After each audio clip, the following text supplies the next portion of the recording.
Hi and welcome. I'm Annette Altmans, founder and CEO of the Mend Project. In this month's workshop titled Scapegoating, Why It Happens and How to Heal, I'm going to guide you through why it does happen in relationships and in family systems and how you can begin to break free from it. If you've been unfairly blamed, misunderstood, or called too sensitive, or that you're the problem, this is a space for you. And I'm confident you'll leave our time together with new insights to consider and steps that you can take to propel you into your healing journey.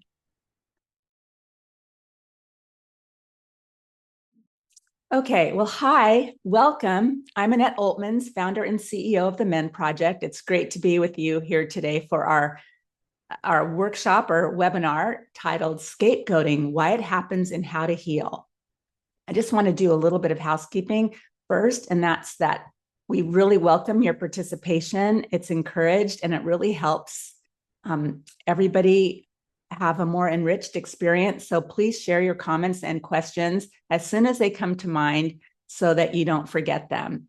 We'd also like to request that you please place the questions specifically. You can chat all you want in the chat box, but we will miss your questions in the chat box. We want you to place them in the Q&A box. That way we can make sure to get to them. Everything will be private. You will be addressed anonymously, and we're going to continue to answer all your questions here in our workshops for the remainder of 2025. However, in 2026, our Q&A time will be shorter and largely held in our Restore Coaching Call community, where you can ask as many questions as you'd like. We may address a few questions during our webinars, but we're not going to go over as long as we have in the past.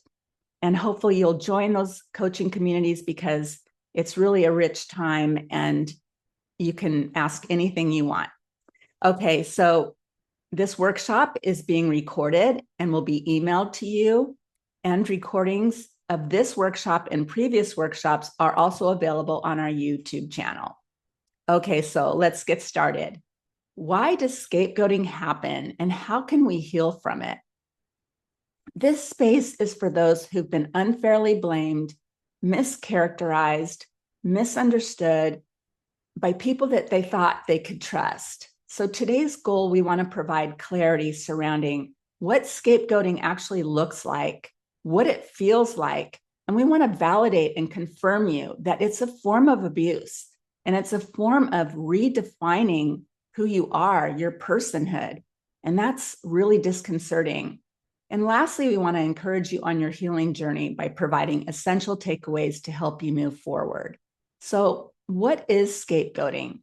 Scapegoating involves creating scenarios and mischaracterizing facts to confuse and manipulate others to view the scapegoat, maybe you, as the problem rather than seeing things as they truly are, in an accurate way. So rewriting the narrative to blame the innocent party may be subtle or overt. And the result is to shift the responsibility and the consequences from the offender onto the innocent person. So the victim is actually viewed as guilty or forced to take on the responsibility for the problem. And the victim in this situation is harmed twice.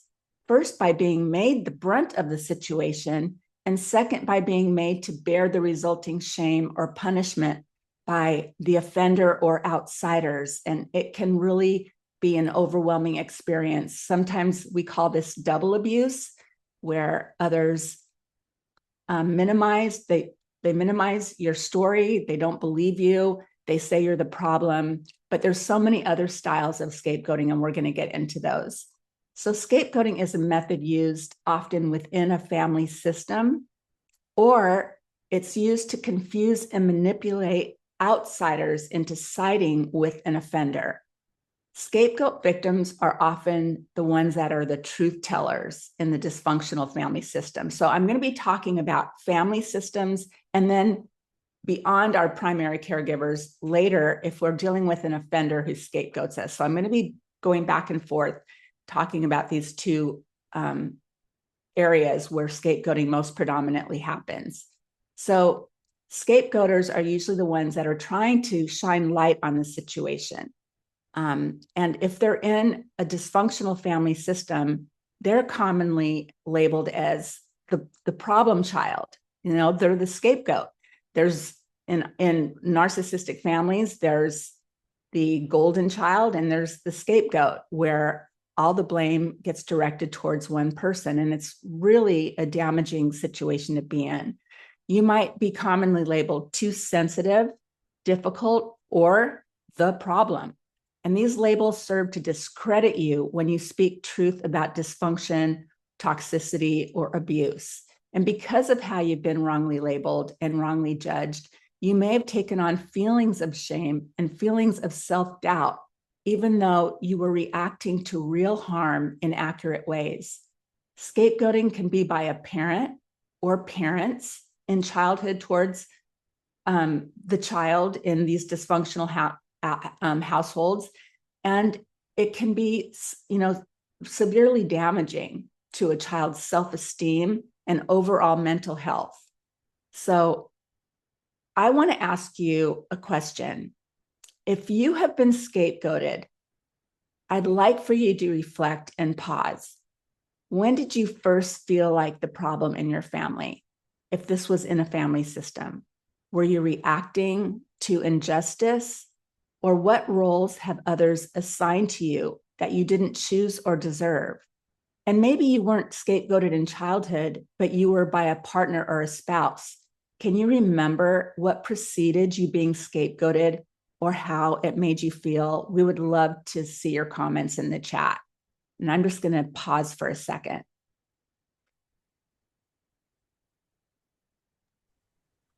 You'll wait and see, and hopefully have some answers here in the chat.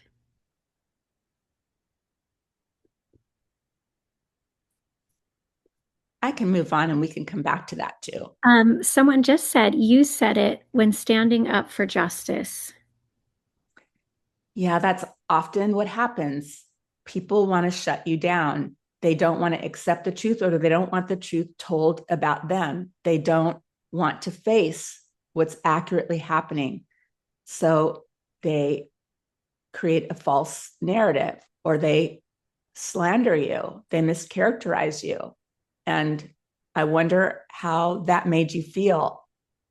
I'd love for you to comment and tell us how you felt when that happened. Yeah, and we have several, while we're waiting for that, we have several others that are coming in. Oh, 1 sec, it just jumped, which is great. I was often told I was too sensitive or that I used my tears to get out of trouble. Mm-hmm. Yeah. Sorry. Young childhood and in marriage when expressing your experience of a situation. When the truth is inconvenient. Oh, there you go. Yeah. I have been scapegoated. Whoops. Sorry, it keeps jumping, which is great. Let me find it. I have been scapegoated anytime I try to assert my own narrative or version of reality to my own kids. Oh, I'm so sorry. Yeah, that's really hard. You know, sometimes it's best to not share a narrative with your kids. It's better to just keep the narrative to yourself and speak to them. Focus on what you can do to serve them. They often are so tainted by what the offender has said that they don't have their thinking is so distorted. So it's almost better at times to just show up really well for them, be consistent and caring and loving. And over time, they start to see you in a more accurate light. But I'm so sorry you're going through that. Yeah. We have several others here. I'll just read them off to you. When I told my parents that my brother abused me as a child. Oh, When I, I'm so sorry. yes, it's, yeah, there's a lot here and I want to read them to you, Annette, so you can see. and are here since you're not seeing them. When I told my older sons about their father abusing me, they blamed me, and I haven't seen them in 9 months and not for Christmas. And they make me feel like I have problems. Oh, sadly, this is so common. Mm. Children take the side of the offender. It's it's so painful, but you're not alone. This happens because, well, for a number of reasons that I won't get into right now, but it's heartbreaking. I'm so sorry. Yeah.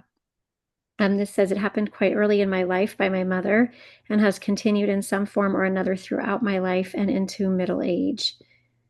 Mhm. My sister talking bad about me to my relatives. Um, Oh. and then somebody asked, let me go back. What is the difference between scapegoating and Darvo? Well, Darvo is when you raise a reasonable complaint, concern, or a hurt that you want to discuss, and they deny what you are complaining about, or they're denying your concerns. Then they attack you. So Darvo, DA, they attack you and reverse victim with offender. They play the victim like you are the problem, or that you are blaming them for something, they're injured. So it's similar, but it's not quite the same thing. Scapegoating is where they actually create a false narrative to you and often to other people. So it's a smear campaign. That's kind of the way that I would differentiate them. Mm-hmm. This person is saying, I was told by a medical provider to tell my grown sons about their dad's abuse of me. Big mistake. Mm. Let's see. My parents took very drastic steps to silence and make sure nobody outside the immediate family would believe me even into adulthood. Oh, I'm so sorry. It's we should be supported by our primary caregivers. We should be validated and uplifted. And so it's just so oppressive and confusing when the opposite happens. Yeah, there's several more here, Annette, and they keep coming in. I'm happy to keep reading them, but I want to make sure I know we have more to get through today. So you let me know. Okay, let's just do a couple more. Okay. Um, 15 years into my marriage, I started being treated for anxiety, depression, and chronic pain. My husband painted me as weak to my children, family, and friends. Now I know I was reacting to covert narcissistic abuse. Yeah, that's sadly what happens. It covert abuse can affect your thinking. It affects the high level of confusion that you have until you really unpack what it is that's happening to you. The confusion alone, confusion causes stress, but you're already dealing with this high stress and anxiety that you have to face each and every day with a covert narcissist. And so that high level of stress then starts producing so much cortisol and adrenaline that your physical body starts to collapse. And it sounds like that's what happened to you. And I'm sorry. It's really tough. That's what I went through too. Yeah. This one says, when naming and standing up to recent long-term dysfunction and abuse in a medical dynamic, which of course also included standing up and naming systemic abuse, it is hard to struggle so much with challenges that are easily scapegoated. It makes me very vulnerable, and I'm trying to heal from internalizing a lot of blame and shame. Oh yeah, I hope you really work on that internal way that you view yourself. That's where we get our power back, because sometimes we're the ones that hold us back the most by taking on those false beliefs, taking on the shame and the self-doubt. our goal is to transition to a place of self-love abundance where we know our worth. We're all worthy of being treated with kindness and respect. And so knowing our worth and really loving who we are, that's really worth doing the deep work to get there. I'm glad to hear you say that. Okay, so how do families use a scapegoat? Scapegoating is, and thank you for your comments, by the way, I really appreciate it. And I'm sure everybody appreciates reading them in the chat. Scapegoating is a survival tactic in dysfunction. It redirects responsibility away from the offender and the true issues that are the problem. So why does this happen? The primary reason is to avoid responsibility or accountability. They believe their own lies, they're in denial, and they actually subconsciously, and in many cases consciously, want to avoid being exposed, want to avoid having to be accountable. They reject responsibility and accountability. It's an innate state that they're in to avoid accountability and responsibility, to immediately deflect, to immediately be defensive and blame somebody else. They are also very focused on maintaining power and control. They will say and do just about anything to accomplish that goal. And some might not think, I want to power over and control somebody, but innately, again, it's within their internal thought patterns. They need to control the narrative. They don't have the coping skills to tolerate a narrative different than what they've created in their mind. Another reason is to silence those who threaten the family's false image. If they cannot stop you from talking, they will attack your character so others label you as the problem. It serves as a mask to cover up the real issues, and it serves to silence and exert power over you. That is a more overt style where they're trying to hide something, like if there was molestation in the family or something, and they completely rewrite a narrative in a way to shield what's going on behind closed doors. That is really an overt way, and it's overwhelming for the person on the receiving end. So what are common scapegoating experiences? It would be things like being blamed for conflicts that you didn't cause, or being punished for speaking the truth, or having your emotions or your perspectives about any given situation dismissed or minimized. And scapegoating may result from arbitrary factors such as birth order, gender, or a child reminding parents of someone they dislike. I mean, it could just, anything can cause a dysfunctional parent to choose a child to be the scapegoat. It doesn't mean that you earned the scapegoat role by being problematic or always being the truth teller. Even if you were always the truth teller, you don't deserve to be scapegoated. But sometimes they just arbitrarily choose one person to be the scapegoat as a way to always keep the focus off of them, avoiding that accountability and responsibility. We commonly hear of scapegoats within families, but it happens to victims and survivors as well by partners or a spouse who's an offender. It can also happen at work by a toxic boss who aims to show others what will happen to them if they speak out. So it's a form of retaliation where they just use a scapegoat to demonstrate their power and control. In intimate relationships, we especially see scapegoating when a survivor gains the clarity to truly understand that they are dealing with a form of abuse, or they've achieved the strength to set firm boundaries with consequences, or they've decided to leave. The offender then takes the family and friends of the one he harmed, I don't mean takes, he communicates to the family and friends of the one that he harmed that she is lying, or that she is crazy, or that she's struggling with mental health problems, or that she is weak, as an attempt to turn other people against her. Abusers care a lot about managing their image.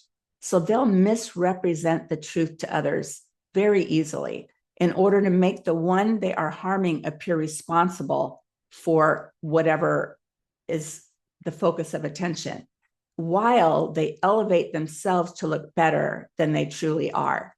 So sometimes, if you are in an abusive relationship, this doesn't always happen, but it's also very common that the offender in a covert emotionally abusive relationship with children will be constantly undermining the innocent parent to the children, saying snide remarks and like a little drip, drip, drip, drip of false narratives, so that it persuades the children to grow up viewing the innocent person as the problem. And then when that innocent party finally has the courage to speak up and divulge what's been happening, the kids are so tainted from years of these false narratives that they're not able to see things accurately. And it's a devastating experience, as one person shared in the chat. When a woman finds herself as a scapegoat in her intimate partner relationship, she may encounter things such as minimization from outsiders, or doubt or disbelief. They may think she's exaggerating and the abuser is not that bad, or they may think she's overreacting, too sensitive, or in many cases, over emotional.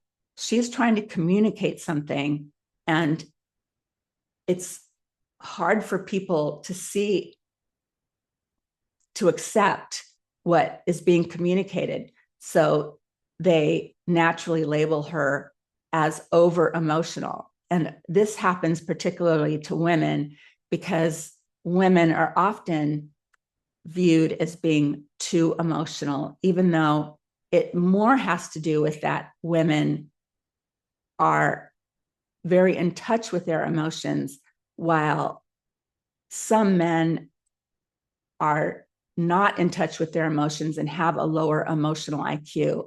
So by being accurate in your emotion, you're sometimes labeled as over emotional. And the impact on the victim or survivor can be devastating and overwhelming and really traumatic. It can exacerbate PTSD into complex PTSD. So let's talk a little bit about the impact of being a scapegoat. The emotional impact for some victims who are full of self-doubt and confusion, scapegoating can cause them to experience deep-rooted shame, chronic guilt, or a sense that they're not lovable or that something is intrinsically wrong within themselves. The mental impact is being falsely accused creates trauma. It creates anxiety, depression, and intense feelings of injustice and confusion. It can leave them feeling like, people think I'm crazy, or am I going crazy, due to the gaslighting and the effectiveness regarding how scapegoating was able to persuade others' feelings and beliefs about you. It's an overwhelming experience.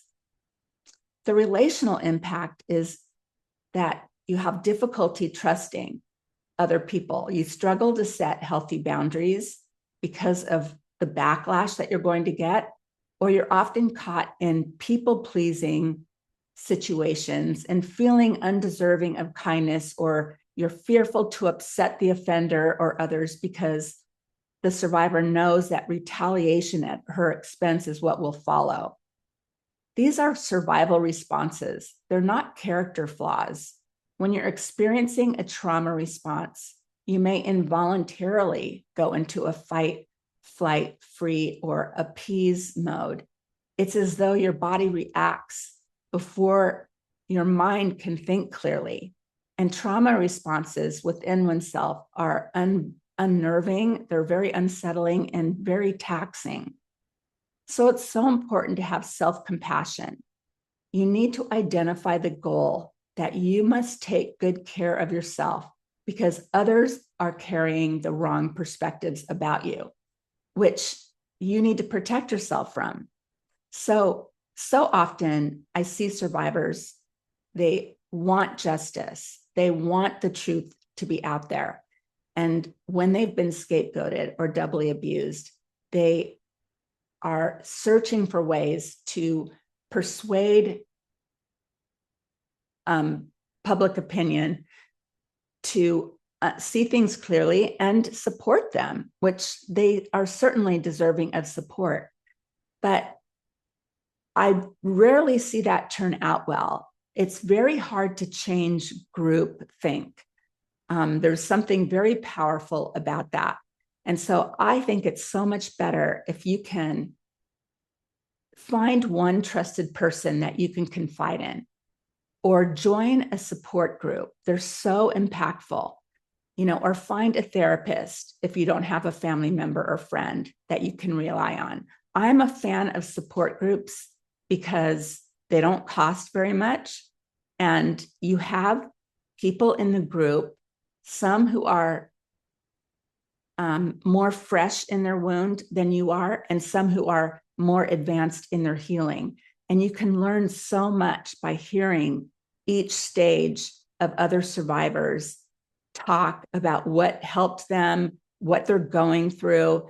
You can relate, you can say, oh, wow, I remember being in that place. I'm so glad I'm not there anymore. Like, it helps you see the path to get out of that self-blame and self-doubt and needing other people to validate you.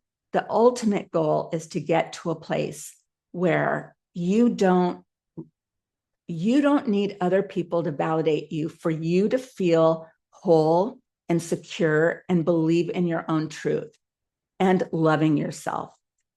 That is achievable to get to a place where you're able. I'll just back up a minute. I remember when I was mischaracterized in a friend group, and it was so overwhelming because I felt like my identity had been completely redefined. And it was very traumatic. And it took me far too long to get healthy again because I isolated. And so it's so important to find someone you can really process through your emotions and to stretch yourself, to step outside and go meet new people, go and take on new activities where you'll be engaging in lighthearted conversations and just having activities like exercise or an exercise class to produce endorphins. I don't want you to isolate because it's so much harder to heal in isolation. So how do you break free from the scapegoat role? You want to recognize the pattern. It's not about you, it's about others, their deflection and need for control. I want you to try to stay calm and focus on what is true. Practice self-care to calm your nervous system. You're likely not going to be able to change that person from scapegoating you. They are stuck in deeply rooted patterns and beliefs and faulty thinking behaviors that you are not going to change. So it's about taking that external focus where you're focusing on them and you pour attention into yourself in a positive way, not in a critical way, but in a way that says, I need to do things for myself. I need to get outdoors. I need to start pouring self-care into myself. I want you to release the shame. Their stories are false. They do not define your self-worth. Even though you may have lost support from others and are being disbelieved, it's time to realize that other adults, they can choose to think and believe what they want. That doesn't make it true. We can't control other people's thoughts. A primary goal for you is to work on strengthening yourself so that you can get to a point where you know instinctively that you don't need other people to approve of you for you to feel good about yourself. Don't get me wrong, losing support is painful. I remember how painful it was. But that said, you will become acutely aware of the emotional and character flaws of other people you thought loved and supported you. You're going to see them in a new light. Don't allow them to influence you. See them for their character flaws. Distance yourself and stop talking to them about your circumstances. They have proven to you that they're not safe. And I want you to set boundaries. You're not obligated to participate in conversations that harm you. So many victims reach out to me for help writing a letter that will change others' minds. I just touched on this a little bit ago. If you are strong and no longer traumatized, that may be something that you want to consider just to set the record straight. However, on the other hand, if you are still experiencing trauma, you have to consider how writing such a letter will make you feel if it doesn't work. It can lead to even more trauma. And I want you to protect yourself from that, because more trauma when you're already traumatized it's almost unmanageable at times. So I think it's better that you work on gaining support from other sources so that you can get strong enough to let go of what others think about you. So finding support, surround yourself with those who do validate and uplift your voice, like in a support group. And if you don't live in an area where there's support groups, there's online support groups that you can find, and they're just as effective. Some people prefer a therapist where everything is held in confidence, but I've seen a lot of progress made in group settings. And they're so inexpensive, like I said, so I really want you to give that serious consideration. Prioritize your mental health. Set boundaries around what you will and will not tolerate from others. Place your mental health above needing validation from toxic people. Accept what is real.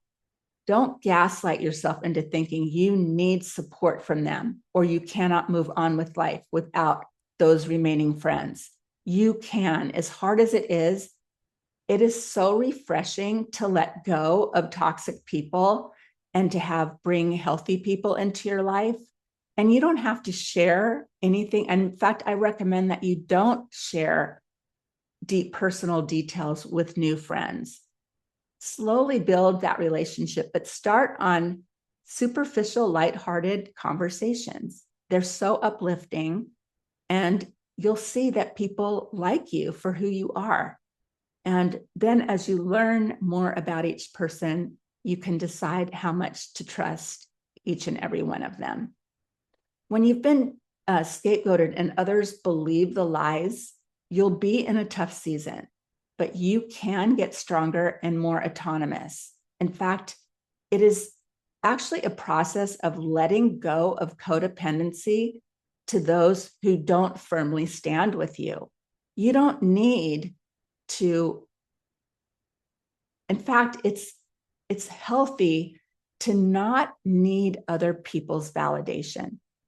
Now, if you do receive validation from your friend group or from even one person or a family member, it can really be a soothing balm to help you heal. But if you lose friends because you were scapegoated, there's still other outlets for you. And like I said, please don't isolate. Stretch yourself to reach out to new people, because it's so much easier to heal in those cases where you have connections. Connecting with others is, it's just going to breathe life into you. To isolate, you're left with your own thoughts, and you're often going to ruminate over the same scenarios over and over again. It's better to get out, and even though you don't feel like it, to engage in new activities. If you haven't yet, consider taking our Finding Clarity and Healing in Difficult, Confusing, or Abusive Relationships course. It's a self-paced course. It's virtual, and graduates often report that it saved them a year of traditional therapy and jump-started their healing process by giving them the tools and the comprehensive education to move forward with new sense of empowerment and confidence. I really encourage you to do that. Reflect and consider, where can I begin choosing myself today? Do you like to get a massage or a manicure, pedicure, or go for a jog or go for a walk on, on the side of the water or in nature. Think about things and challenge internalized lies about yourself. Maybe I'm not the problem. I want you to be thinking, you are not the problem. Seek aligned relationships, people who see your goodness without needing to change you, without critiquing you.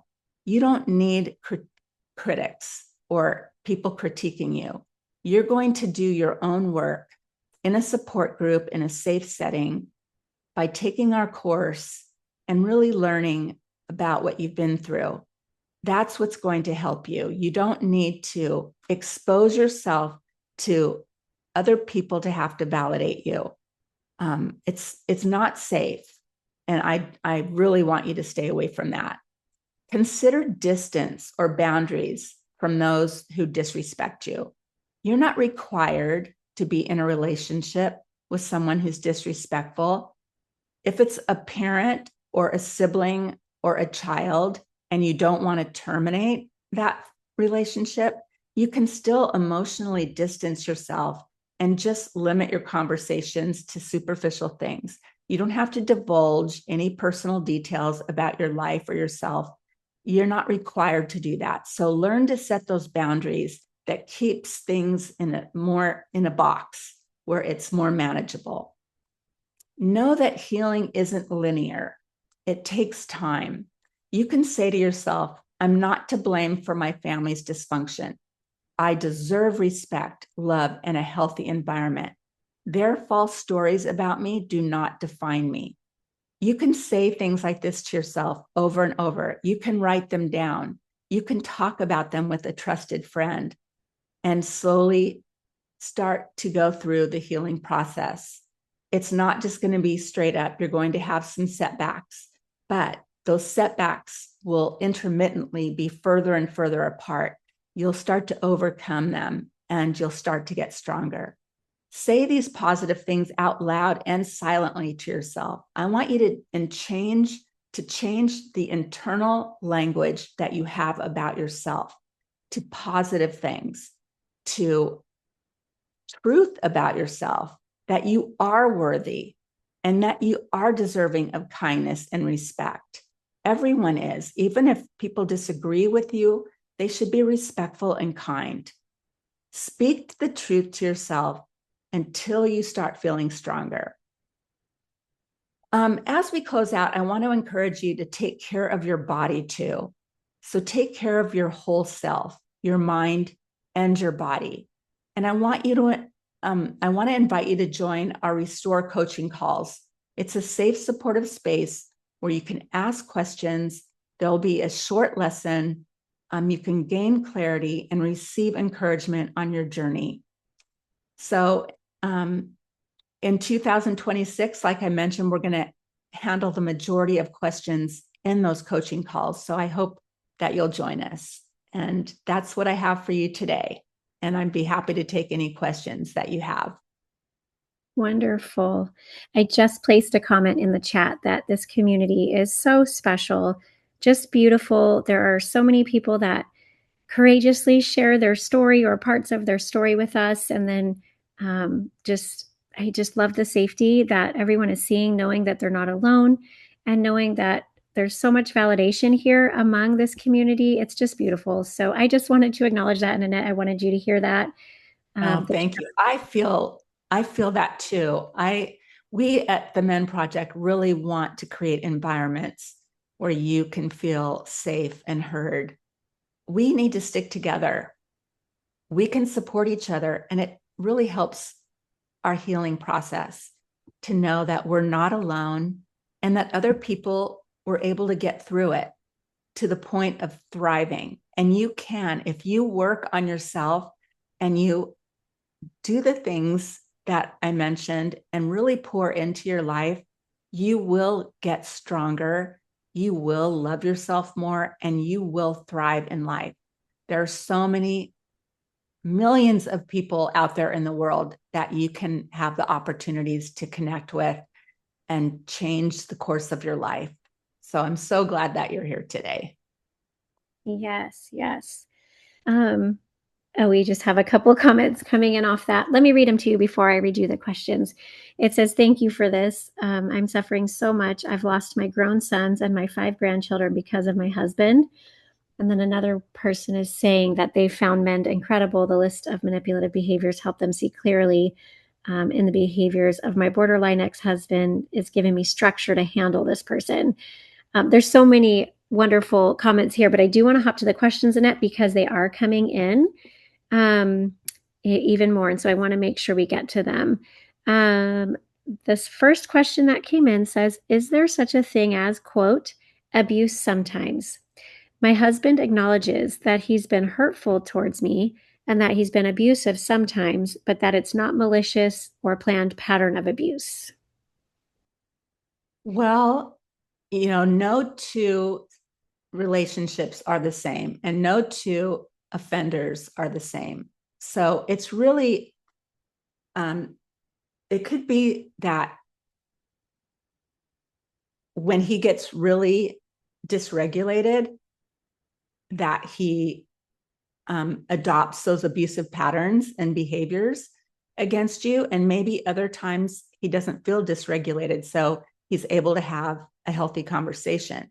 But your job is, it could also be that you have not identified all of the ways that he is abusive because of you not fully learning all the terms and definitions and the nuances in your relationship. So it could be that it is sometimes, but it could also be that you haven't yet identified all the subtle ways that you're being manipulated or controlled. So I would spend some time really looking at the terms and definitions, and maybe even journaling. Keep your journal in a safe place, but sometimes journaling, let me say it this way. I remember when I would be in an abusive conversation, it was so crazy making that I couldn't remember what started the argument in the first place. And so by journaling, I was able to then come back a couple days later after I was able to regulate myself and look at what I documented and say, okay, I'm not crazy. I know exactly what happened. And this is blame shifting. This is, minimization or whatever was happening. So it could be your lack of awareness, or it could be that he's just not triggered as often as other people may be triggered. Yeah. Thanks, Annette. I want to also say, I think sometimes it's not malicious. I don't mean to say that, how do I say this? They don't understand that their controlling behaviors qualify as abuse, but they're still aware that they think they deserve to dominate you. So there's some level of denial or a lack of consciousness. And then there's also, so some level of denial and some level of lack of consciousness. But if they're truly challenged by a good therapist, their faulty thinking patterns will be brought out in the open, because to do it at all means that there's a faulty thinking pattern, whether it's on occasion or not. There's faulty thinking that drives those behaviors. Yes, really good. Annette, if the abuser cannot tolerate the reality of the situation, is the abuser's behavior truly intentional and on purpose? And I'm not sure what the reality of the situation is, alluding to. But if they can't tolerate the situation, you might be able to still answer that question. I don't know if we need more information. If they can't tolerate the situation, then what's the second part of that? Is their behavior truly intentional and on purpose? it could be that they've never had a healthy, deep conversation in their lifetime. So they don't know how. But that still doesn't remove the fact that they are trying to control another person, that they need to dominate the conversation. Sorry, my face is itching me. So intention is hard to isolate when they haven't been educated, but they're still trying to power over you. So there is some level of intention and there's some level of denial. I don't think that any person who is an offender is completely unaware that what they're doing is wrong because they don't treat other people in the same way. They know that, and they work on their public image. They want to be seen in a good light. So there's a level of consciousness. Yes, really good. Is there any hope for those of us who feel hopelessly scapegoated from our loved ones? In my case, it's my kids. Can I ever hope to be close to them again because the poison they have been fed by the abuser?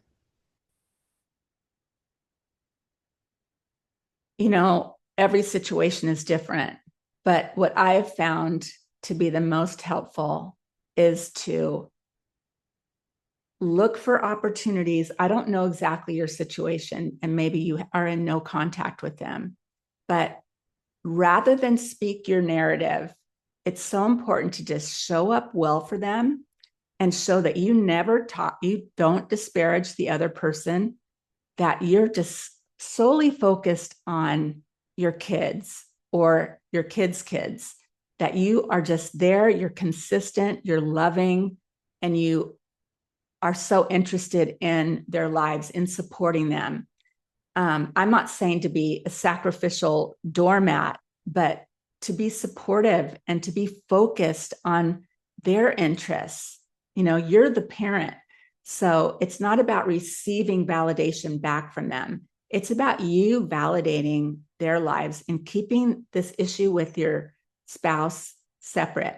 He may be disparaging you on a regular basis, but if you don't partake, over time, they're going to see that one person is doing this, which puts pressure on them.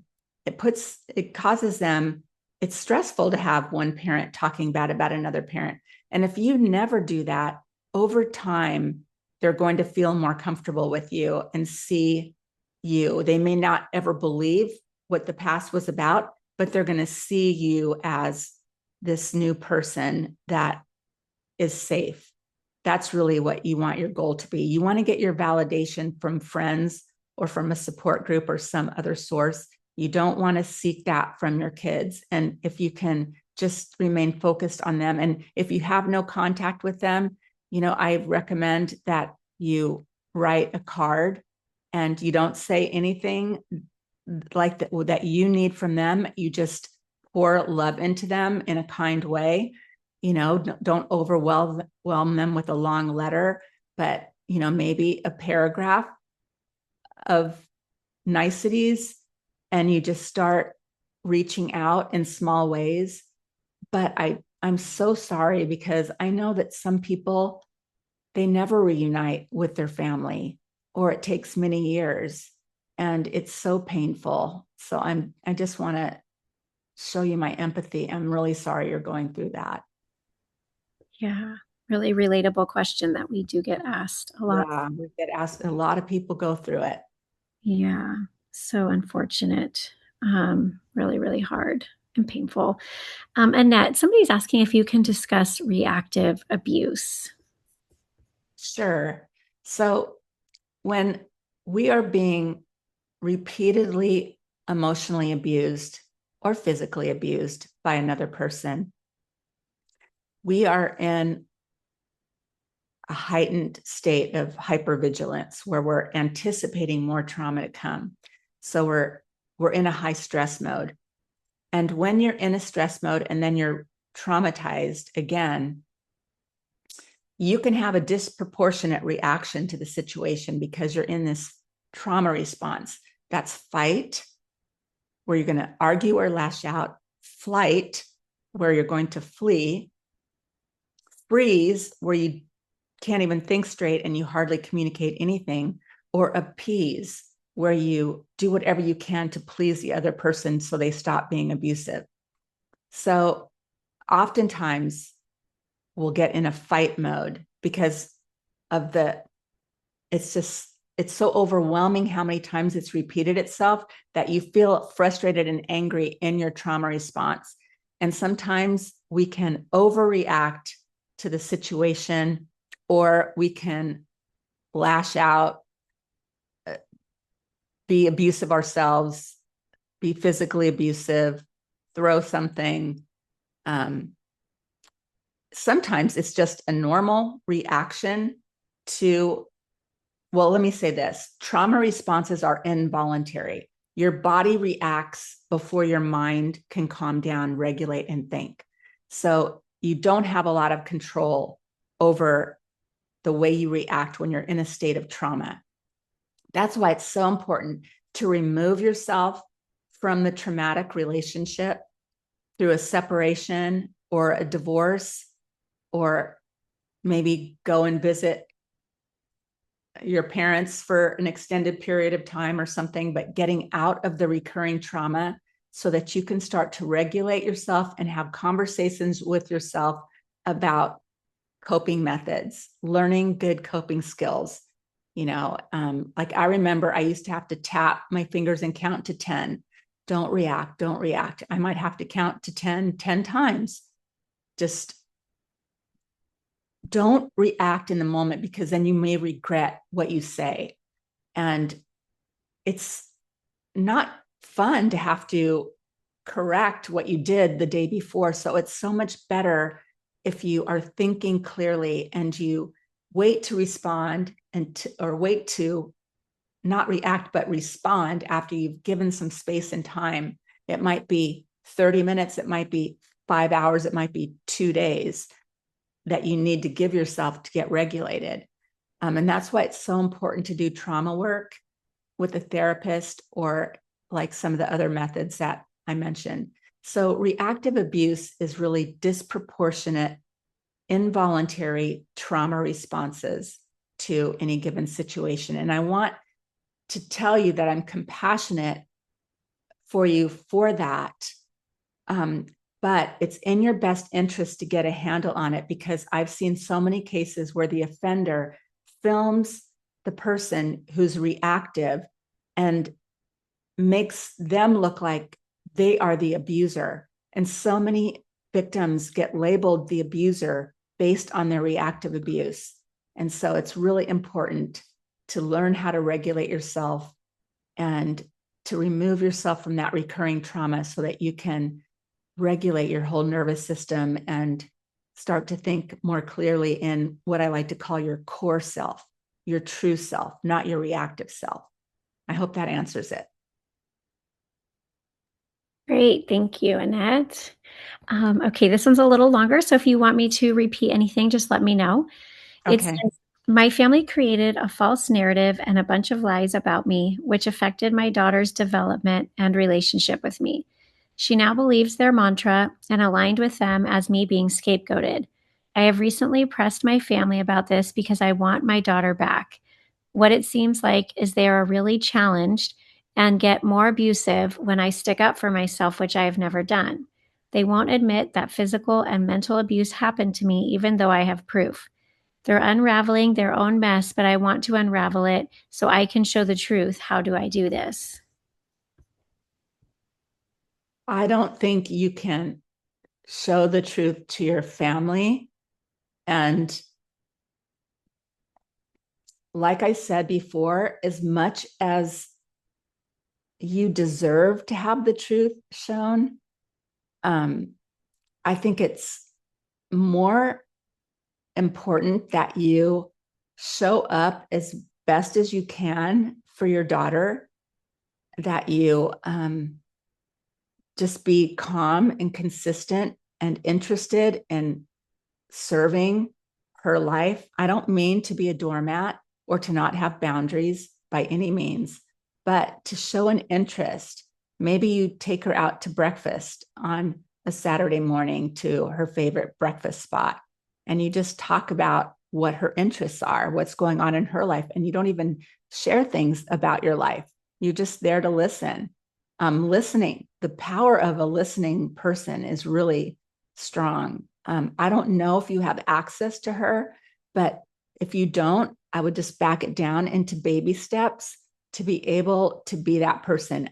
I rarely see where you point out the flaws and that it changes people's minds. It's more of your behavior over time that's consistent and calm and loving that changes their minds. I'm sorry to say that. But if you go and you create a whole proof narrative and they reject you, it's going to be even more traumatizing and could cause even more damage where people, because you're calling out the truth and they're going to get defensive and shut you down. So I don't recommend doing that. There's more here, Annette. I'm going to read it to you. Okay, actually, there's 3 more comments from this person, and I want to read them all so it's complete. It says, they have accused me of the exact thing they did to me with my daughter and has allowed my daughter to make up lies and believe her. How do I get out of this? I have had the reactive abuse get a hold of me, but now I see I can stop, and that makes me stay logical. My family took my kid through family scapegoating, even though we lived miles away. Now they're refusing to talk to me because my brothers are controlling the narrative and making it impossible for me. I want the record straight. Do I need to go publicly to fight them? I want to save my daughter from this. I've made a lot of mistakes because I finally spoke up, but it is going to be used against me. However, I don't care. It's a natural reaction to what they've done. How do you not react when it's involuntary with reactive abuse? So there's several questions in here. Yeah, I really recommend that you go to um, this website called Coercive Control Consulting, where you can learn how to communicate in a way that um, is more apt to show that you are the protective parent. I don't know how your parents were able to get custody of your child. I don't know if she's older or what's happening. But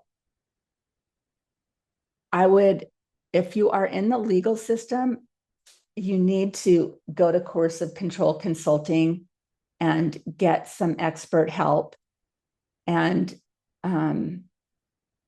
also, what's Ramona Probasco's living well and living free? Jill, can you remember what that is? Because they have, and you can look up Dr. Ramona Probasco, and she has a booklet that really helps you navigate the legal system in cases like this. But is it healing well and living free? Yeah, healing well and living free. And I have a link. Reach out to them. I can place that link in the chat, Annette, if that's okay. Thank you. Sure so thing. it's sometimes you have so many people against you that you can't fight that group think, but you can start showing who you really are and being consistent. I'm sorry you're going through this. I don't know if you're going to be able to fix it. I don't know enough about it, but I would seek the help of Coercive Control Consulting. She will coach you. She will help you. Also, they have tons of information on their website. Somebody who's an expert and can get into the nuances of your circumstances. Okay, Jill, what next? Those are great resources. So I'm glad they came up. Oh yeah, we have I can take 2 more. Yeah, there's, now let me just see real quick and see if there's anything we haven't talked about real quick. Um,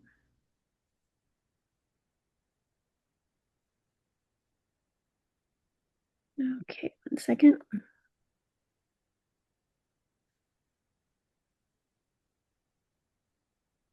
I saw a question in the chat and I'm trying to find it. Oh, okay. Oh no, that's actually the same question from Q&A. Okay, one sec.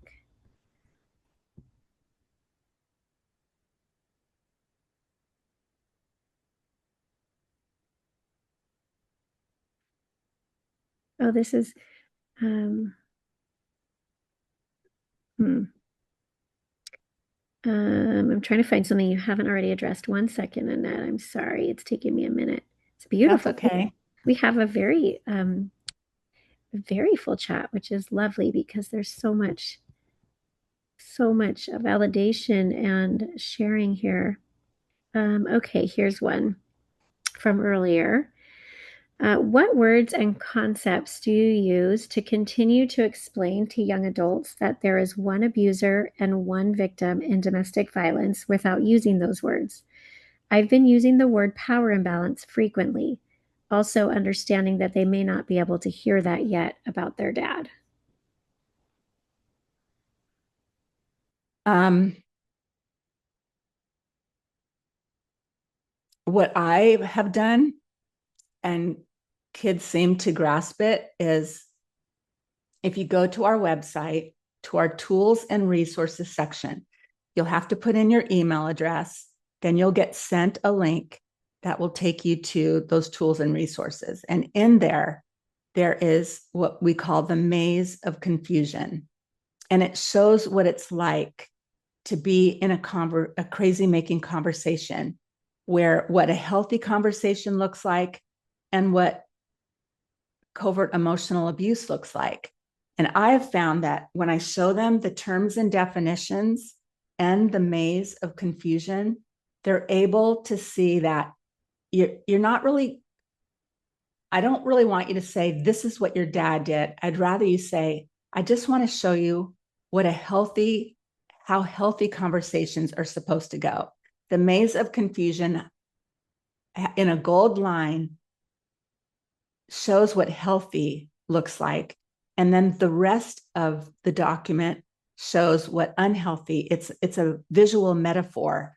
And they're able to really grasp that. And sometimes, you just want to approach them and say, I just want you to be aware of this in your dating life, in your married life. Um, this is what healthy conversations look like, and this is what unhealthy ones look like. And then once they grasp that concept, you can say, this is what I was experiencing with your father. I'm not talking bad about him. He has a lot of good parts too, but it was very difficult to have a conversation that actually moved to healthy solutions. I wouldn't say more than that. I would come at them that you're educating them. You're not making it personal about you yet.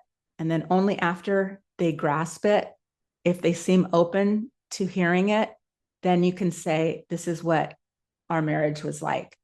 But I would try to avoid disparaging their dad, but at the same time, so we use this phrase at Mend, don't over confront. If you say your dad was abusive, it might be more than they're really comfortable hearing. So they kind of build up a defense mechanism. So that would be over confronting. But we also say don't under inform.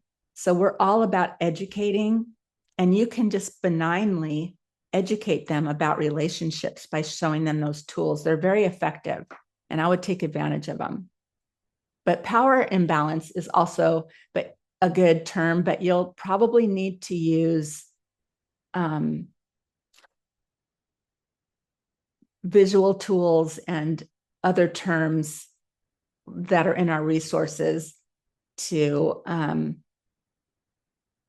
so that, they don't just hear it one way. They hear, like, sometimes we need, when we take a golf lesson or something, we need to hear how to change our swing in multiple different ways until one of them really sinks in. And so just think of it, that way, that you're going to introduce some new language and a visual tool to help them grasp it. Really That's what I good. got. Yeah, really good. Thank you, Annette. I was scanning the chat to make sure I'm not missing anything. Um, um, there's one more serious situation that I want to make sure to give them our email address to have them reach out to us. I just feel like it's not fair to quickly respond to it here.